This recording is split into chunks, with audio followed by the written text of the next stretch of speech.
बोलो जयकारा बोल मेरे श्री गुरु महाराज की जय। श्री सद्गुरुदेव भगवान की जय। गुरुमुखो, प्रभु मिलन के जितने भी मार्ग हैं, जितने भी साधन हैं, उन साधनों में सबसे श्रेष्ठ व उच्च स्थान प्रभु प्रेम को ही दिया गया है। यह प्रभु मिलन की सबसे उच्चतम सीढ़ी कही गई है, जिस पर चढ़कर भक्ति मार्ग पर चलने वालों को अपने लक्ष्य स्थान तक पहुंचना होता है।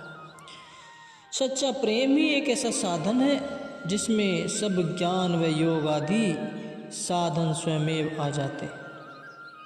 वर्षों की कठिन तपस्या से जो सफलता प्राप्त की जा सकती है, उसी लक्ष्य सिद्धि को सच्चा प्रेमी पलक भर में प्राप्त कर लेता है। जैसा कि बताया गया है, द्वापर युग की बात है। एक तपस्वी साधु यमुना नदी के तीर पर गोकुल ग्राम के निकट ही एक रमणीय स्थान देखकर रहने लगा। उस समय भगवान कृष्णचंद्र जी का भी अभी अवतरण न हुआ था। उस तपस्वी ने अपने सद्गुरु से यह सुन रखा था कि इसी स्थान पर ही 16 कला संपूर्ण भगवान श्री कृष्णचंद्र जी मृत्युलोक में प्रेम की विचित्र लीलाएं करने के लिए अवतरित होंगे। तब उस समय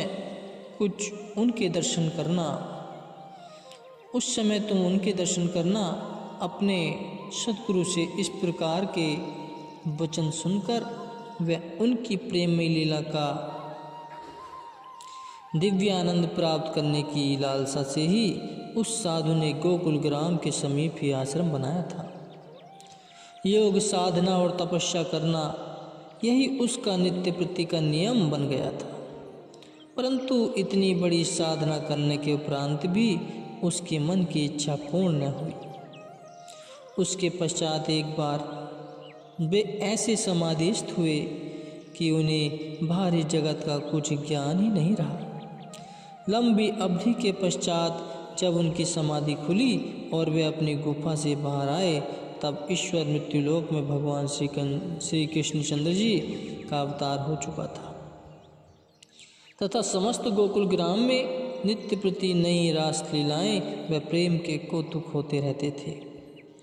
एक दिन कुछ गोपियां पानी भरने के लिए तपस्वी बाबा जी की कुटिया के निकट ही आई और परस्पर भगवान की प्रेमयी सुंदर लीलाओं की चर्चा कर रही थी।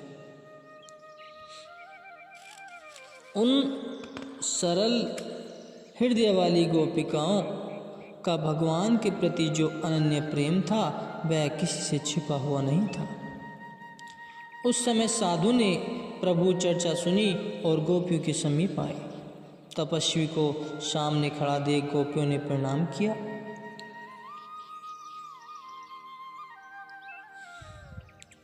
फिर पूर्वतः प्रभु प्रेम की चर्चा करने में तल्लीन हो गई।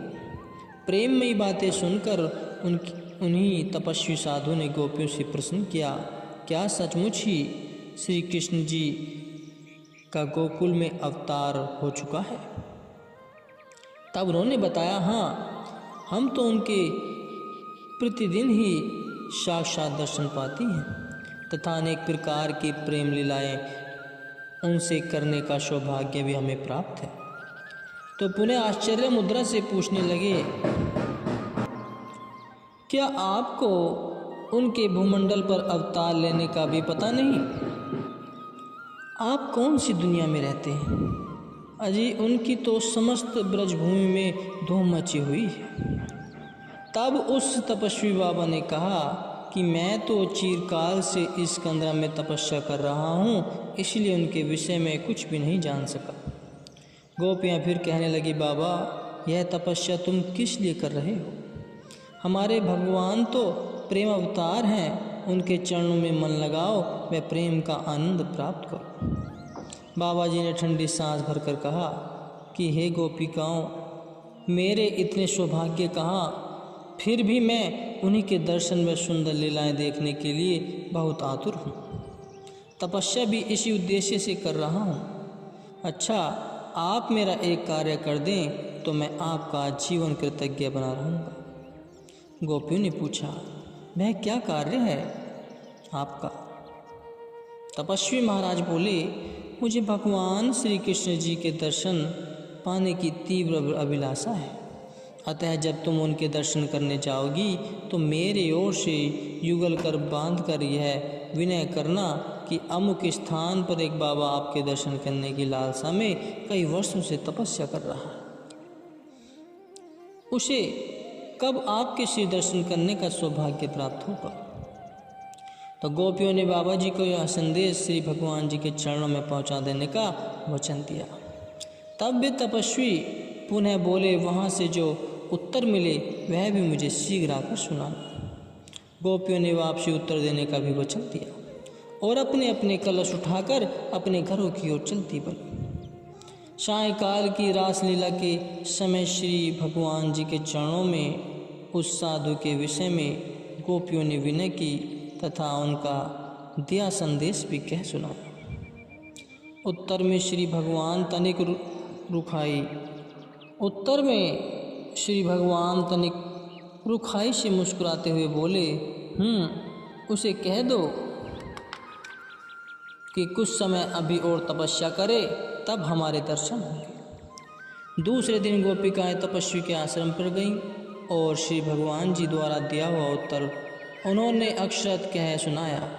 तपस्वी ने जब गोपियों के मुंह से श्री भगवान जी के वचन सुने तो सुनते ही उनके संचित शुभ संस्कार जागृत हो उठे। वह प्रेमानंदित हो प्रभु अक्षु बहाते हुए हर्ष से नाचने लगे और उसी तन्मयता मस्ती में यह गुनगुनाने लगा, मेरे भगवान कितने दयालु हैं कि उन्होंने मेरी विनय स्वीकार कर मुझे दास को दर्शन देना स्वीकार कर लिया। चाहे कितना दीर्घकाल व्यतीत हो जाए, उन्होंने मुझ अधम व पापी जीव को अपना दास तो समझ ही लिया है। कितने दयालु हैं मेरे प्रभु। तपस्वी महाराज इतने से ही असीम उल्लास का पान करने लगे और मस्ती में उछल कूद कर भगवान की महिमा एवं गुणवाद गाने में पूर्ण रूप से लीन हो गए। तपस्वी बाबा की ऐसी प्रेमानंदित दशा देखकर वे गोप बालाएं चकित हो दांतों तले उंगलियां दबाने लगी। सहसा इतने में क्या देखती हैं कि स्वयं भगवान श्री कृष्णचंद्र जी नंगे पांव दौड़ते हुए उसी दशा में चले आ रहे हैं। यहाँ तक कि उन्हें पीताम्बर की भी सुधि न रही। वे भागते हुए आश्रम पर आ पहुँचे और तपस्वी महाराज का कुछ समय तक प्रेम भरा नृत्य देखते रहे। तपस्वी तो अपनी शुद्धि खोए हुए था, इसलिए उसे भगवान के आगमन का कुछ भी भाव न हुआ। वह पूर्वतः उसी भांति से ही नाचता कूदता और गाता रहा। तब कुछ देर पश्चात भगवान ने आगे बढ़कर साधु बाबा को अपनी बाहों में भर लिया और बार बार गले से लगाने लगे। श्री भगवान का मधुर स्पर्श पाते ही साधु महाराज अपनी वास्तविक अवस्था में आ गए और अपने सम्मुख श्री भगवान को ही देखकर उनके पद पंकजों में जा गिरे और प्रेमाक्षों से लगे उन्हें संचित करने। गोपिकाएं अब भी आश्चर्यचकित हो इस अद्भुत दृश्य का आनंद ले रही थी। प्रेमी प्रियतम के मिलन के पश्चात गोपिकाओं ने प्रेम भरा उपालब उल्हाना देते हुए भगवान श्री कृष्ण जी से कहा, क्यों जी, आप तो बहुत असत्यवादी हो। हमसे तो यह कहा कि इस तपस्वी को अत्यधिक तपस्या करने के पश्चात दर्शन होंगे, परंतु आप तो अभी हमारे यहाँ होते ही पहुँच गए। यह क्या कारण है? हमें भी झूठ सिद्ध किया और स्वयं भी मिथ्याभाषी कहलाए। तो भगवान कृष्णचंद्र जी उनकी प्रेम भरी बातें सुनकर मुस्कुरा दिए और बोले, फिर क्या करता। विवश होकर प्रेम पास के बंधन में बंधे होने के कारण ही मुझे शीघ्र यहाँ आना पड़ा। कारण जब कोई मुझे प्रेम जंजीर से बांध कर खींचता है तब मुझसे भी रहा नहीं जाता। गोपिकाएं ने पूछा, महाराज यदि आपने शीघ्र आना ही था तो हमें इनकी कड़ी साधना करने के विषय में बात क्यों नहीं की थी। श्री भगवान ने उत्तर देते हुए कहा, वह भी मैंने सत्य ही कहा था, क्योंकि साधु बाबा जी जिस विधि से तपस्या कर रहे थे उसमें इतना समय लगना अनिवार्य ही था, परंतु जब इस समय कि तुमने इनको मेरा संदेश सुनाया तो उनके पूर्व जन्मों के शुभ संस्कार जागृत हो उठे और ये एकदम ही ट्यूडी की चाल छोड़कर विहंगम गति पर आ गए। एकाएक उनके हृदय सागर में प्रेम की लहरें उछलियां भरने लगी। अपने तन मन की शुद्धि को भुलाकर प्रेम विभोर हो गए।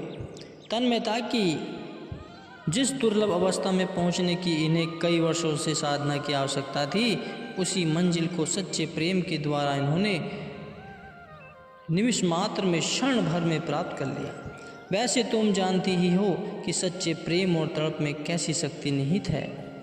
तुमने भी तो मुझे प्रेम मंत्र द्वारा अपने वशीभूत कर लिया है। केवल मात्र सच्चा और निर्मल प्रेम ही मुझे अपने अधीन कर सकता है। मुझे पाने की जो दुर्गम मंजिल है वह साधना करने के द्वारा कई जन्मों में पूर्ण हो सकती है। उसी मंजिल को मेरा सच्चा व अनन्य प्रेमी वह सच्ची तड़प द्वारा पलक झपकते ही प्राप्त कर लेता है। भगवान श्री कृष्णचंद्र जी के ये अनमोल वचन सुन कर गोपियों का संयम जाता रहा और वे भगवान के प्रेम में डूबी हुई भगवान व उनके भक्त के अलौकिक प्रेम की चर्चा करती हुई अपने अपने घरों की ओर लौट गई। तो तात्पर्य यह है गुरुमुखों कि भगवान का साक्षात्कार करने के लिए जिज्ञासु को आत्मविस्मृत पैदा करने की परम आवश्यकता है। अनन्य प्रेम व सच्ची लगन का भाव होना ही चाहिए। प्रियतम से मिलने की तीव्र उत्कंठा जब जाग उठी तब स्वयं प्रभु अपने प्रेमी को दर्शन देते हैं। वे जीव अति सौभाग्यशाली हैं जिनके दिलों में अपने इष्ट देव सद्गुरु के प्रति सच्चा प्रेम चरम सीमा में है। उनका जीवन ही संसार में धन्य एवं प्रशस्त है। अपने सद्गुरु से सच्चा प्रेम कीजिए, मन से भक्ति कीजिए, लगन से भक्ति कीजिए, प्रेम से भक्ति कीजिए, जब भी तुम्हारा उद्धार हो सकता है, तभी परमात्मा की प्राप्ति हो सकती है।